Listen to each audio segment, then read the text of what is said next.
प्यारे बच्चों, एक बार आपका फिर से स्वागत है आपके अपने YouTube channel study and all में। तो मैं आर के सर प्यारे बच्चे आप लोगों के लिए लेकर के आया हूं ऑब्जेक्टिव क्वेश्चंस। जैसा कि हमने आपसे बोला है कि इसमें केमिस्ट्री के हर एक चैप्टर की क्लास 11 क्लास 12 हर एक चैप्टर के ऑब्जेक्टिव क्वेश्चंस की हम लोग डिटेल में व्याख्या करेंगे, जो आपके एग्ज़ाम के पॉइंट ऑफ व्यू से काफ़ी इंपॉर्टेंट है। चाहे आप किसी भी बोर्ड से हों, आप बिहार बोर्ड से हैं तो आपके लिए बहुत ज़्यादा इंपॉर्टेंट है। इसके अलावा चाहे आप झारखंड बोर्ड के बच्चे हों, चाहे आप किसी अन्य बोर्ड के बच्चे हों, अगर आप हिंदी मीडियम से हैं तो आपके लिए ये काफ़ी महत्वपूर्ण ये वाला वीडियो आपके लिए काफ़ी ज़्यादा महत्वपूर्ण होने वाला है। तो प्यारे बच्चों, और जैसा कि हमने आपसे बोला है कि अगर आप लोग इस चैनल पे अपना ढेर सारा प्यार दिखाते हैं, भाई आपको बहुत ज़्यादा अगर ये पसंद आता है, वीडियोज़ आपको अच्छा लगता है, आपके ना बहुत ज़्यादा कमेंट्स अगर आते हैं, अगर आप वीडियोज़ को लाइक करते हैं और चैनल को भाई जम के सब्सक्राइब करते हैं, तो आपके लिए फिर मैं फिजिक्स क्लास 12 की भी वीडियोज़ लाऊंगा और फिर आपके जो भी डिमांड्स होंगे उन्हें भी पूरा किया जाएगा। तो प्यारे बच्चों, जो ऑब्जेक्टिव अभी हमारा जो चैप्टर चल रहा है वो है बायोमोलिक्यूल्स। बायोमोलिक्यूल्स यानी कि जैव अणु के पहले पार्ट में हमने देखा था कुल 30 क्वेश्चंस और उसकी व्याख्या। तो चलिए उसी श्रेणी में आज हम आते हैं, क्वेश्चन नंबर 31 से स्टार्ट करेंगे और देखेंगे इसकी कंप्लीट व्याख्या। तो प्यारे बच्चों देखिए, जो हमारा क्वेश्चन 31 है वो है एमिनो अम्ल किसके पाचन में अंतिम उत्पाद है। तो प्यारे बच्चों, जैसा कि आपको पता है एमिनो अम्ल बेसिकली एमिनो अम्ल 20 अलग अलग तरह के एमिनो अम्ल मिल करके प्रोटीन का निर्माण करते हैं। तो जब हमारा शरीर प्रोटीन को डाइजेस्ट करता है तब उसमें अंतिम उत्पाद के रूप में एमिनो अम्ल प्राप्त होता है। तो 31 का हमारा करेक्ट ऑप्शन हो जाएगा प्यारे बच्चों 31। देखिए 31 का करेक्ट ऑप्शन हो जाएगा हमारा नंबर सी, प्रोटीन।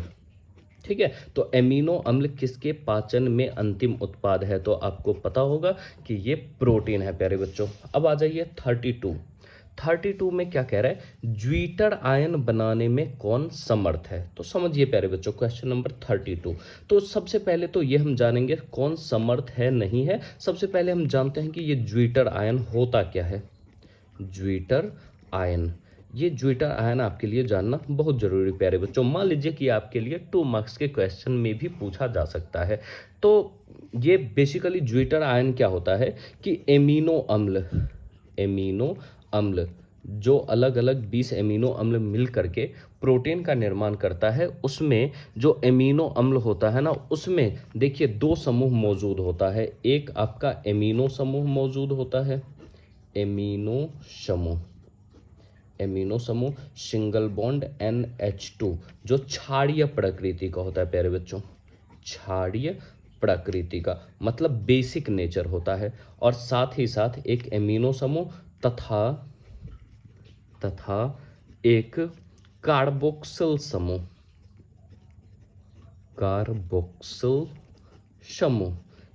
समूह क्या हो जाएगा, सिंगल बॉन्ड COOH, जो आपका कैसा अम्लीय। देखिए कार्बोक्सिलिक अम्ल है ना, तो किस प्रकृति का होगा प्यारे बच्चों, अम्लीय प्रकृति का।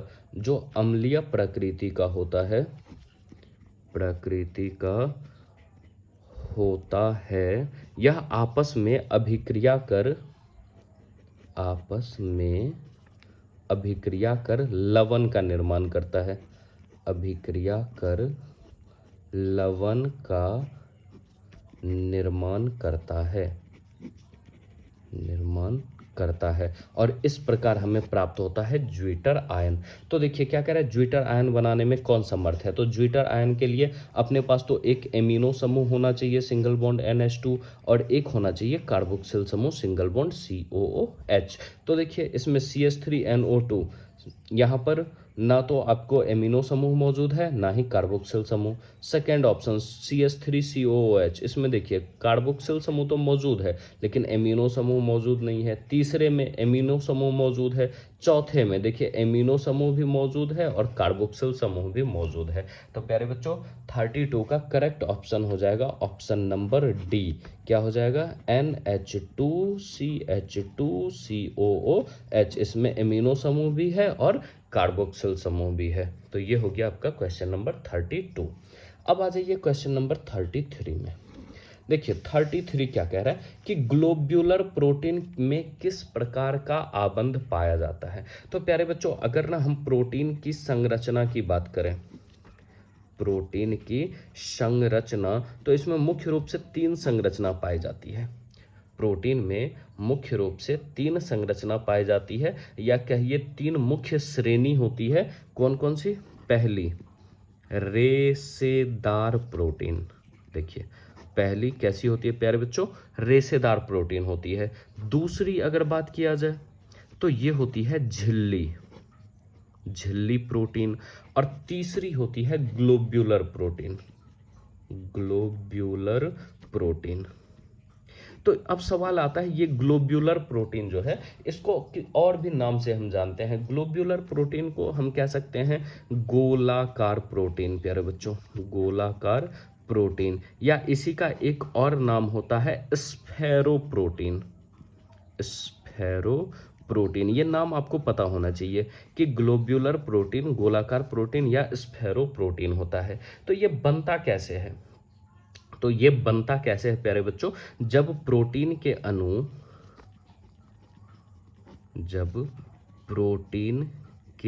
अणु अपने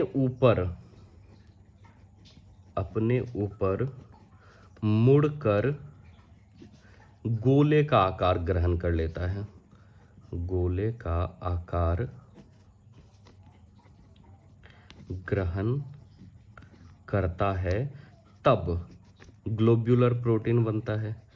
ग्लोब्यूलर प्रोटीन बनता है, प्रोटीन का निर्माण होता है। समझ रहे हैं आप कि ग्लोब्यूलर प्रोटीन क्या होता है? प्रोटीन का अणु खुद के ऊपर जो है ना मुड़ करके गोल गोल संरचना का निर्माण करता है। जैसे ही गोल गोल संरचना का निर्माण करता है तब हमारा बनता है ग्लोब्यूलर प्रोटीन। ठीक है प्यारे बच्चों। अब ये जो ग्लोब्यूलर प्रोटीन होता है ना, यह अम्ल में कह लीजिए, उसके अलावा क्षार में कह लीजिए, अल्कोहल में कह लीजिए, अल्कोहल में, और जल में घुलनशील होता है। ये इसका प्रॉपर्टीज है, घुलनशील होता है। और जल में घुल करके ये कोलॉइड का निर्माण करता है। ये आपसे 2 मार्क्स के क्वेश्चन में पूछा जा सकता है। ठीक है, तो इस तरह से आपने देखा कि ये ग्लोब्यूलर प्रोटीन क्या होता है। तो ये जो ग्लोब्यूलर प्रोटीन होता है इसमें डाइसल्फाइड सेतु भी पाया जाता है, द्विध्रुवीय आकर्षण भी पाया जाता है, और हाइड्रोजन आबंध भी पाया जाता है। तो इसमें ये तीनों प्रकार का आबंध पाया जाता है, इसलिए इसका करेक्ट ऑप्शन हो जाएगा ऑप्शन नंबर डी। तो 33 का हो जाएगा प्यारे बच्चों डी, इनमें से सभी। अब आ जाइए अगला क्वेश्चन नंबर 34।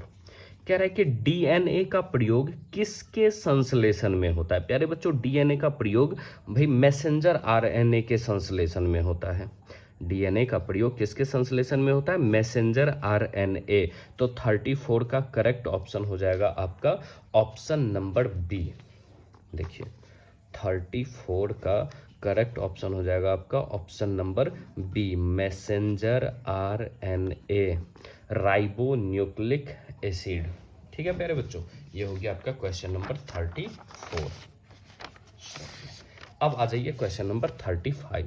क्या कह रहा है? एक पदार्थ ज्विटर आयन बनाता है, इसमें क्रियात्मक समूह हो सकता है। अभी हमने आपको बताया था कि ज्विटर आयन, देखिए ज्विटर आयन के लिए होना चाहिए एक एमिनो समूह और एक कार्बोक्सिल समूह। तो देखिए जिसमें भी एमिनो समूह और कार्बोक्सिल समूह होगा, तो यहाँ पर देखिए सिंगल बॉन्ड NH2 और सिंगल बॉन्ड COOH। तो 35 का करेक्ट ऑप्शन हो जाएगा प्यारे बच्चों ऑप्शन नंबर ए।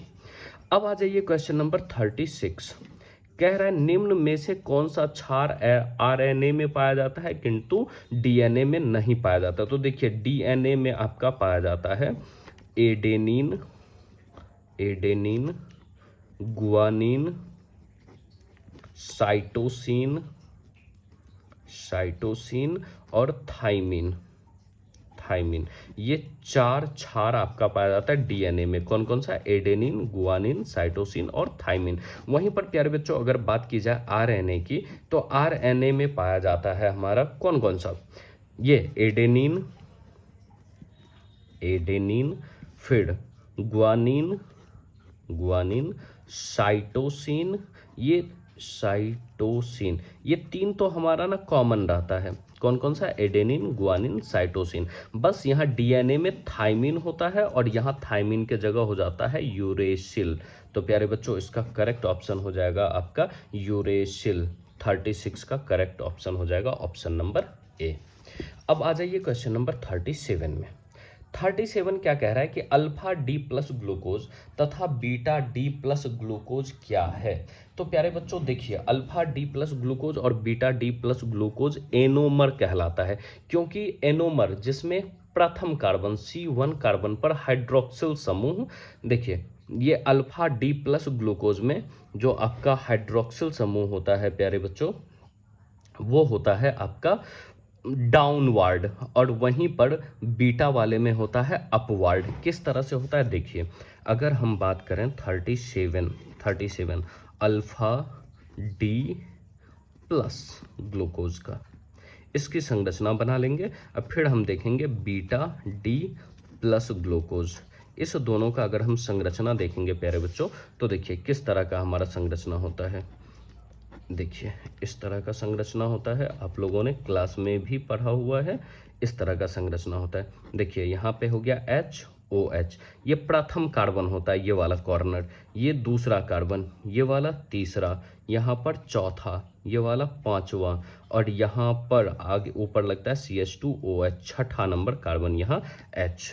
देखिए ये जो चौथा होता है यहाँ होता है HOH, यहाँ तीसरे नंबर में होता है OH और H, फिर यहाँ होता है HOH और यहाँ HOH। तो ये जो पहला कार्बन है ना प्यारे बच्चों, ये कहलाता है एनोमेरिक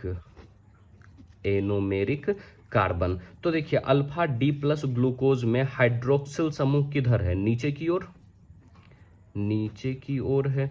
वहीं पर अगर बीटा डी ग्लूकोज में देखेंगे, संरचना बिल्कुल सेम टू सेम होगा। देखिए ऑक्सीजन, ये पहला कार्बन, फिर यहाँ पे ये दूसरा कार्बन, फिर यहाँ तीसरा कार्बन, फिर देखिए यहाँ चौथा, यहाँ पांचवा, फिर यहाँ हो जाएगा CH2OH, छठा कार्बन, यहाँ H। देखिए ये संरचना HOH, यहाँ पे हो जाता है OH, यहाँ पे HOH, और यहाँ पर देखिए अभी H ऊपर OH नीचे था अल्फा डी प्लस ग्लूकोज में, यहाँ पर क्या हो जाएगा OH ऊपर और H नीचे। तो यहाँ पर देखिए ये आपका एनोमेरिक कार्बन है, पहला कार्बन को कहते हैं एनोमेरिक कार्बन। तो इस एनोमेरिक कार्बन में हाइड्रोक्सिल समूह जो है ये ऊपर की ओर है, ठीक है ना। ये हाइड्रोक्सिल समूह किधर है प्यारे बच्चों? ऊपर की ओर है। तो देखिए क्या कह रहा है कि अल्फा डी प्लस ग्लूकोज तथा बीटा डी प्लस ग्लूकोज है, कैसा है प्यारे बच्चों? एनोमर है, क्योंकि इसमें दोनों में एनोमेरिक कार्बन में हाइड्रोक्सिल समूह एक में ऊपर की ओर पाया जाता है और एक में नीचे की ओर पाया जाता है। तो अगर एनोमर का परिभाषा लिखा जाए तो कैसे लिखेंगे? मान लीजिए आपसे 2 मार्क्स के क्वेश्चन में पूछा जाता है कि एनोमर क्या होता है, तो एनोमर को हम कैसे परिभाषित करेंगे? देखिए एनोमर लिखेंगे कि ग्लूकोज की दो संरचनाएं जो एक दूसरे से C1 में, C1 मतलब क्या? प्रथम कार्बन, C1 में प्रथम कार्बन में हाइड्रोक्सिल समूह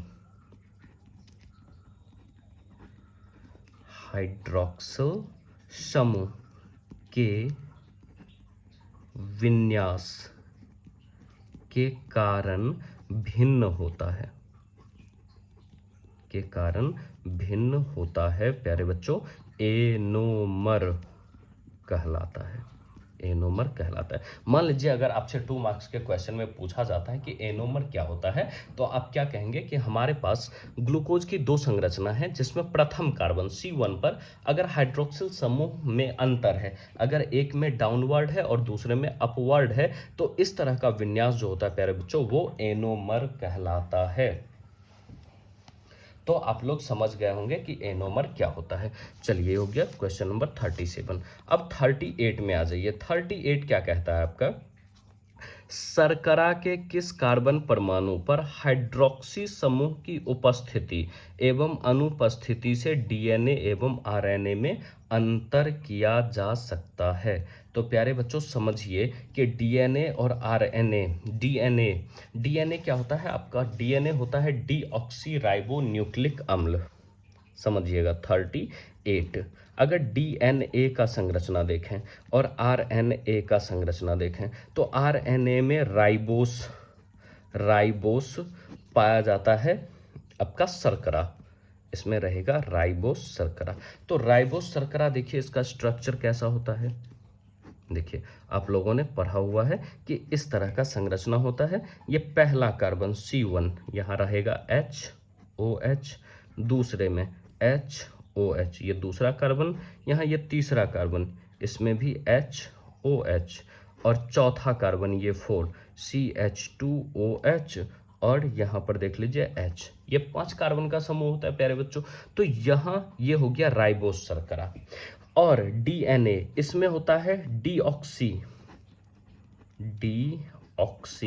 राइबोस शर्करा। डीऑक्सी राइबोस में क्या होता है, 2 नंबर, देखिए 2 नंबर पर जो ये हाइड्रोक्सी है ना, इसमें से ऑक्सीजन निकल जाएगा, तभी तो डीऑक्सी होगा। डीऑक्सी मतलब क्या, ऑक्सीजन बाहर निकलना 2 नंबर से। तो देखिए इसका संरचना हो जाएगा यहाँ इस तरह से, इस तरह से। देखिए 1 नंबर जो पहला कार्बन था 1 नंबर, यहाँ HOH, दूसरे नंबर में ऊपर भी H नीचे भी H, डीऑक्सी हो गया मतलब ऑक्सीजन बाहर निकल गया।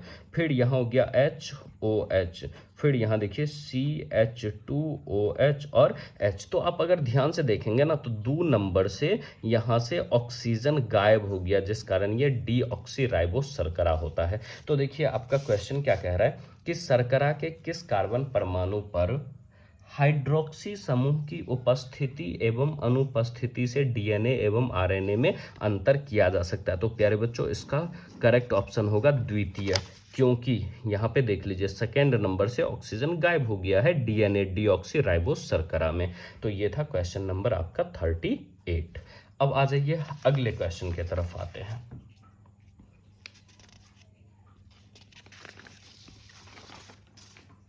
अब आ जाइए क्वेश्चन नंबर 39 में।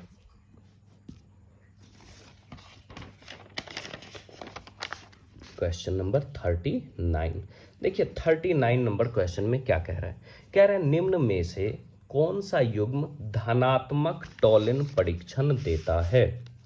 धनात्मक टॉलिन परीक्षण प्यारे बच्चों, तो सबसे पहले हम लोग समझेंगे कि टॉलिन परीक्षण होता क्या है। तो देखिए ये जो होता है ना टॉलिन परीक्षण, ये बेसिकली एल्डिहाइड का पता लगाता है, एल्डिहाइड का पता लगाता है, जिसमें हम लोग प्रयोग करते हैं सिल्वर Ag का। तो जहां पर एल्डिहाइड मौजूद होता है प्यारे बच्चों, वहां पर यह सिल्वर का मिरर जैसा अवक्षेप देता है, ठीक है। तो यहाँ पर कह रहा है कि निम्न में से कौन सा युग्म धनात्मक टॉलिन परीक्षण देता है। तो देखिए इसमें किस में आपको मिलेगा एल्डिहाइड, तो आपको एल्डिहाइड मिलेगा इसमें ग्लूकोज में, ठीक है, ग्लूकोज, लेकिन सुक्रोज में नहीं मिलेगा। ग्लूकोज और फ्रक्टोज, देखिए फ्रक्टोज में आपका पाया जाता है फ्रक्टोज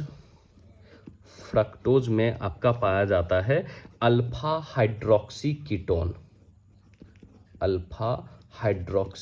कीटोन समूह पाया जाता है, कीटोन समूह पाया जाता है, ठीक है। लेकिन आपने क्या बताया, अब अभी आपको क्या पता चला कि एल्डिहाइड का पता लगाता है। तो यहाँ पर देखिए अल्फा हाइड्रोक्सी कीटोन समूह जो होता है ना, ये ऑक्सीकृत होकर के एल्डिहाइड बना देता है, ऑक्सीकृत होकर।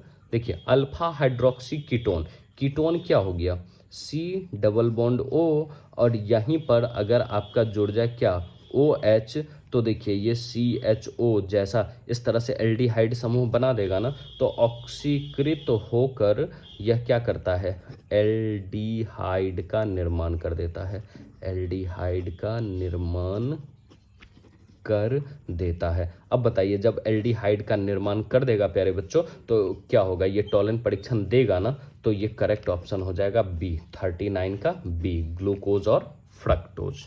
ठीक है, अब आ जाइए क्वेश्चन नंबर 40 में क्या कह रहा है कि किसके द्वारा बाईयूरेट परीक्षण नहीं दिया जाता है।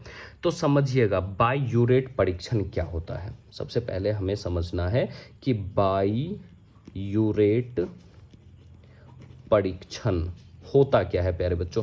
तो बाईयूरेट परीक्षण होता है कि इसमें ना कॉपर लवण का प्रयोग किया जाता है। समझिएगा, इसमें कॉपर लवण का प्रयोग कर यह पता लगाया जाता है, यह पता लगाया जाता है कि यौगिक में दो पेप्टाइड आबंध है अथवा नहीं। यौगिक में दो पेप्टाइड आबंध है अथवा नहीं। तो जिसमें प्यारे बच्चों, जिसमें आपको पेप्टाइड आबंध पाया जाएगा, दो पेप्टाइड आबंध होने पर, दो पेप्टाइड आबंध होने पर यह बैंगनी रंग में बदल जाता है, बैंगनी रंग में बदल जाता है। किसमें? बाईयूरेट परीक्षण। ये बाईयूरेट परीक्षण का भाई खास बात है। क्या खास बात है कि यह इसमें जो कॉपर लवण हम लोग यूज करते हैं तो ऐसा यौगिक ढूंढता है जिसमें आपका दो पेप्टाइड आबंध मौजूद हो, और दो पेप्टाइड आबंध जैसे ही मौजूद होगा ना उसका रंग बैंगनी हो जाएगा, तो हम लोग समझ जाएंगे कि ये हमारा बाईयूरेट परीक्षण देगा। तो अब बताइए इसमें से किसके द्वारा बाईयूरेट परीक्षण नहीं दिया जाएगा प्यारे बच्चों। तो इसमें कार्बोहाइड्रेट देख लीजिए, ये जो कार्बोहाइड्रेट होता है ना, इसमें आपका पेप्टाइड आबंध नहीं पाया जाता है। तो 40 का करेक्ट ऑप्शन हो जाएगा ए। अब आ जाइए 41। ये संरचना आपका दिया हुआ है प्यारे बच्चों, देख लीजिए। ये संरचना हमने थोड़ी देर पहले देखा हुआ है। यहाँ पर देखिए, जिसमें OH ऊपर रहता है, बीटा डी प्लस ग्लूकोज का संरचना दिया हुआ है। ये आपका किसका संरचना दिया हुआ है? बीटा डी प्लस ग्लूकोज का संरचना दिया हुआ है। तो बीटा डी ग्लूकोज में एनोमेरिक कार्बन देखिए, ऑक्सीजन के बगल वाला कार्बन C1, ये 2, ये 3, ये 4, ये 5। तो प्यारे बच्चों C1 ही एनोमेरिक कार्बन है ना, तो करेक्ट ऑप्शन क्या हो जाएगा? नंबर 1, 41 का हो जाएगा करेक्ट ऑप्शन ए। ठीक है, अब आ जाइए आप क्वेश्चन नंबर 42। क्या कह रहा है? पेप्टाइड का जल अपघटन कराने पर हमें क्या प्राप्त होता है। तो प्यारे बच्चों पेप्टाइड, अगर आपको ध्यान में हो तो हमने बताया है कि पेप्टाइड आबंध किसके किसके बीच बनता है? कार्बोक्सिलिक अम्ल, जहां C डबल बॉन्ड O, और एमीन में रहता है NH2। तो इसका OH और इसका H मिल करके जल बाहर निकलता है, तब यहां बनता है पेप्टाइड आबंध। पेप्टाइड आबंध बनता है ना, और वापस जब इसमें हम जल जोड़ देंगे प्लस H2O, मतलब क्या? OH HOH। तो देखिए ये OH आकर के इसके साथ जुड़ेगा और H इसके साथ जुड़ेगा, तो वापस से क्या हो जाएगा? एक COOH बना देगा, दूसरा वाला NH2 बना देगा, जो भी इसका यौगिक है। तो ये वापस से आपका हो जाएगा एमिनो अम्ल। तो 42, ये क्वेश्चन नंबर 42 पेप्टाइड का जल अपघटन कराने पर हमें प्राप्त होता है। क्या प्राप्त होगा प्यारे बच्चों? एमिनो अम्ल, क्योंकि ये वापस से H2O, क्योंकि अगर हमारा H2O निकलता है तब पेप्टाइड आबंध बनता है, फिर से H2O जोड़ देंगे तो वो वापस से एमिनो अम्ल बन जाएगा। तो 41 का करेक्ट ऑप्शन हो जाएगा ए, एमिनो अम्ल। अब आ जाइए 42 हो गया, अब आ जाइए क्वेश्चन नंबर 43 में।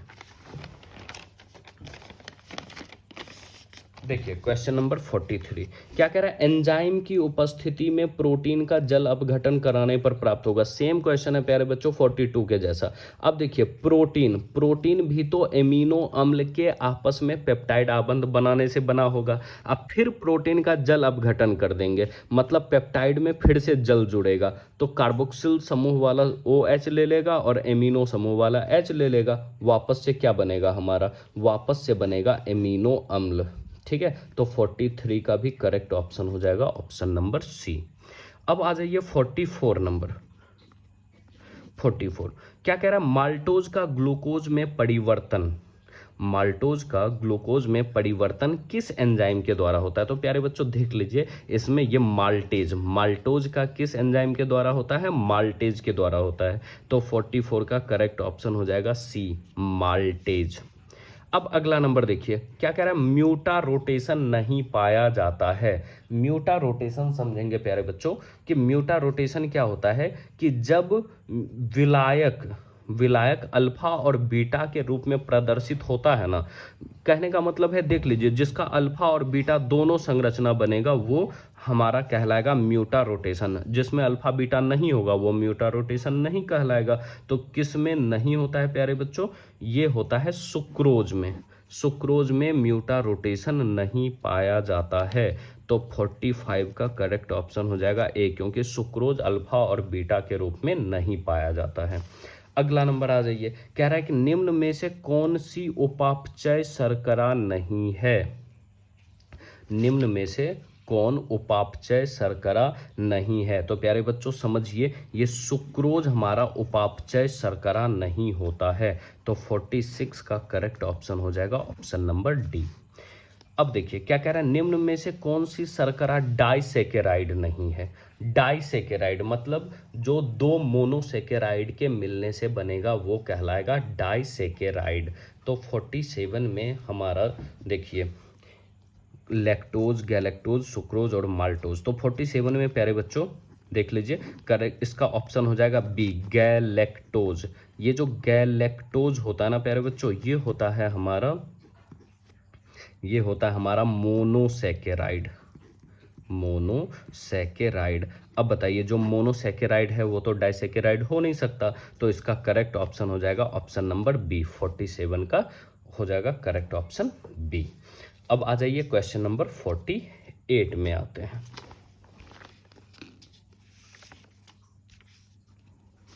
अब आ जाइए क्वेश्चन नंबर 48।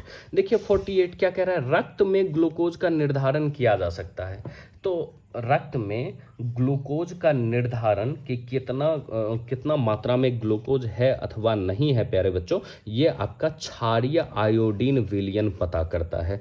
तो 48 का करेक्ट ऑप्शन हो जाएगा ऑप्शन नंबर बी। कौन, क्षारीय आयोडीन विलयन से पता कर सकते हैं कि रक्त में ग्लूकोज की मात्रा कितनी है। और इसी टेस्ट से पता चलता है कि इंसान डायबिटिक है या नहीं, मतलब उसको चीनी की बीमारी है अथवा नहीं है। अब आ जाइए क्वेश्चन नंबर 49। 49 क्या कह रहा है, कौन सा कार्बोहाइड्रेट वनस्पति कोशिका का आवश्यक घटक है। तो देखिए वनस्पति कोशिका में कौन कौन सा कार्बोहाइड्रेट पाया जाता है प्यारे बच्चों, स्टार्च भी पाया जाता है, सेलुलोज भी पाया जाता है, हाँ उसके बाद सुक्रोज भी पाया जाता है। विटामिन तो कार्बोहाइड्रेट है नहीं। तो स्टार्च, सेलुलोज और सुक्रोज, इसमें से आपका करेक्ट ऑप्शन हो जाएगा प्यारे बच्चों, इसमें करेक्ट ऑप्शन हो जाएगा ये सेलुलोज। सेलुलोज वनस्पति कोशिका का आवश्यक घटक है। सो सेलुलोज ऐसा कार्बोहाइड्रेट है जो वनस्पति कोशिका का आवश्यक घटक है। 49 का करेक्ट ऑप्शन हो जाएगा ऑप्शन नंबर बी। अब आ जाइए क्वेश्चन नंबर 50। कह रहे हैं निम्न में से कौन फेहलिंग घोल को अवकृत नहीं करता है। तो प्यारे बच्चों सबसे पहले तो हम समझेंगे कि फेहलिंग घोल होता क्या है। तो फेहलिंग घोल होता है यह नीले रंग का एक एल्कलाइन विलयन होता है, ठीक है प्यारे बच्चों, जो एल्डिहाइड क्रियात्मक समूह का पता लगाता है। ये जो फेहलिंग घोल होता है, फेहलिंग घोल, यह नीले रंग का एल्कलाइन विलयन होता है जो एल्डिहाइड का पता लगाता है, एल्डिहाइड का पता लगाता है। तो अब देख लीजिए इसमें से जिसमें एल्डिहाइड नहीं होगा, अगर इन सब का संरचना देखेंगे प्यारे बच्चों तो इसमें आपको मिलेगा फॉर्मिक अम्ल। कैसा? HCOOH। देखिए इसमें एल्डिहाइड नहीं है ना, तो इसका करेक्ट ऑप्शन हो जाएगा ऑप्शन नंबर बी, फॉर्मिक अम्ल। ठीक है, HCOOH। इसमें एल्डिहाइड नहीं मौजूद रहता है, इसीलिए यह फेलिंग घोल को अवकृत नहीं कर सकता है। अब आ जाइए अगला क्वेश्चन। क्या कह रहा है? ग्लूकोज के साथ फेलिंग घोल की अभिक्रिया से क्या प्राप्त होता है? तो देखिए प्यारे बच्चों, ये ग्लूकोज जो होता है ना, फेलिंग घोल के साथ अभिक्रिया करके क्या देता है? तो समझिएगा, ग्लूकोज फेलिंग विलयन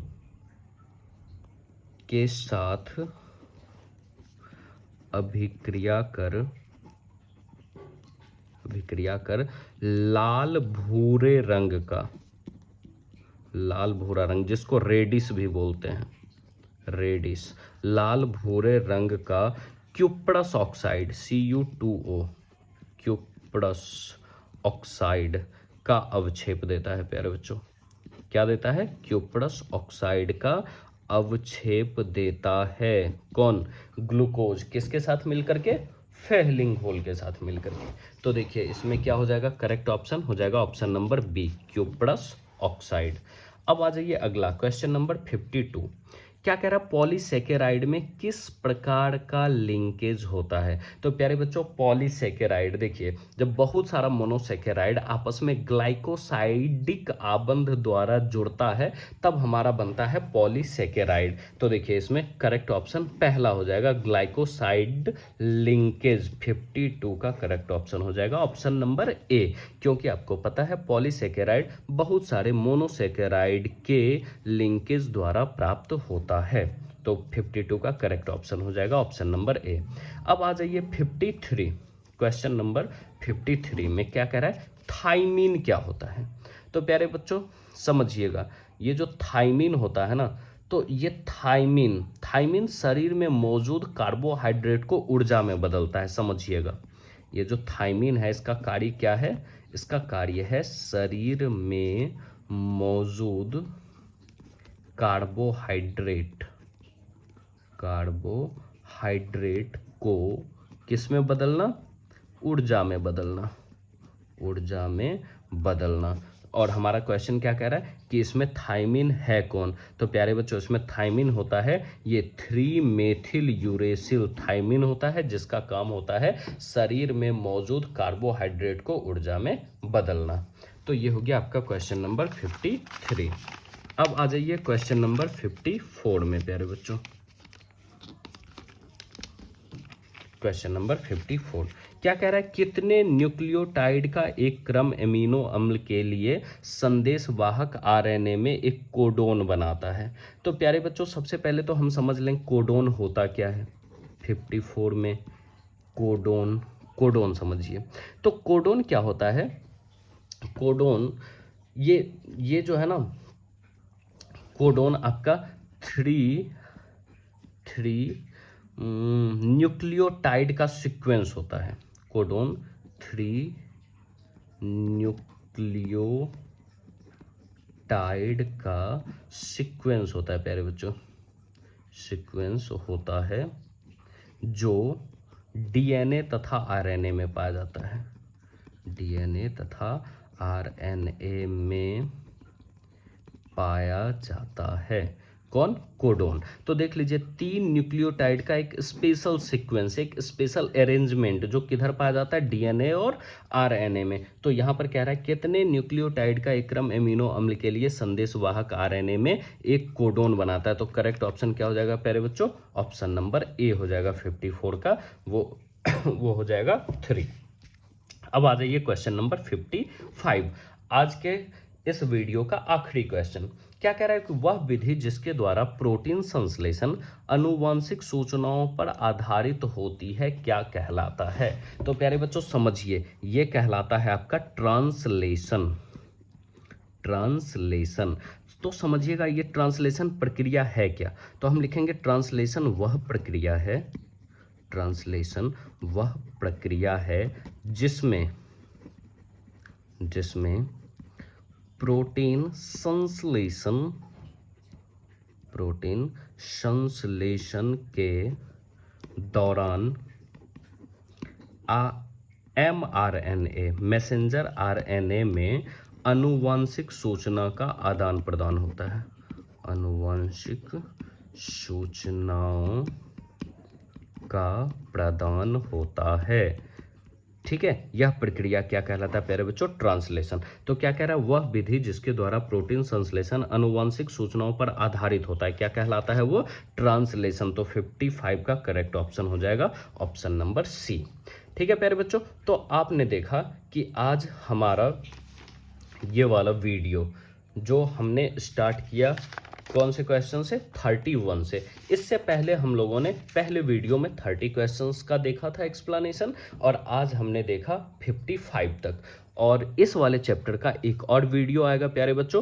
तो जब तक आपके पास टाइम है आप फटाफट से इन सारे वीडियोस को तैयार कर लीजिए, और हमारा वादा है आपसे कि एक के बाद एक हम सारे चैप्टर्स का वीडियो और उसका डिटेल एक्सप्लेनेशन इसी तरह से आप लोगों के लिए लाते रहेंगे। और फिर से मैं एक बार बोलूँगा, अगर आपका रिस्पॉन्स अच्छा रहता है, अगर आपको वीडियोस पसंद आती है, आप वीडियोस को लाइक करते हैं या भाई अपने दोस्तों के साथ शेयर करते हैं, ज़्यादा से ज़्यादा लोगों तक चैनल का रीच होता है, तो प्यारे बच्चों आपके लिए हम फिजिक्स का भी ऑब्जेक्टिव लाएंगे, और इसके अलावा फिर लास्ट टाइम में आपके लिए इंपॉर्टेंट क्वेश्चंस और उसका आंसर भी लाएंगे। तो आपसे भाई रिक्वेस्ट है कि आपसे कोई वीडियो मिस ना हो जाए, इसके लिए आप चैनल को ज़्यादा से ज़्यादा सब्सक्राइब करें, भाई वीडियोज़ को लाइक करें और दोस्तों के साथ शेयर करें। तो चलिए इसी शुभकामनाओं के साथ हम आपसे लेते हैं विदा, फिर मिलेंगे अगले वीडियोज़ में। तब तक आप अपना ख्याल रखिए और अच्छे से पढ़ाई करिए। चलिए, थैंक यू।